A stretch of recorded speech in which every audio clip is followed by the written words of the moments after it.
For those of us who are familiar with sailing and how ships operate, we know that what causes a ship to sink is not the storm around it or the waves around it.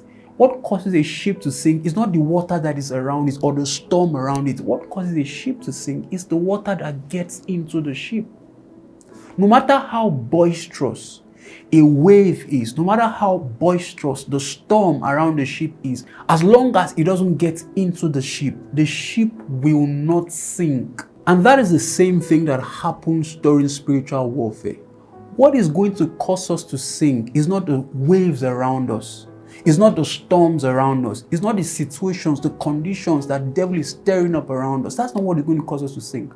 What is going to cause us to sink in spiritual warfare is the storm that gets into us. It's the storm that gets into us. The Bible says, guard your heart with all diligence, for out of it flows the issues of life. You know what that means? It means that the outcome of our lives would sooner or later be determined by the atmosphere of our heart. The outcome of our lives, whether we are going to win or we are going to lose, is going to be determined by the atmosphere of our heart. And so what the devil always tries to do is that he comes for your heart.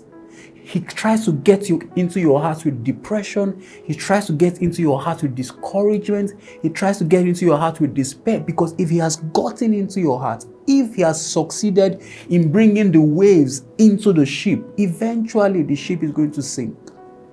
And so one of the most important things to do during spiritual warfare is to have a strategy for heart preservation.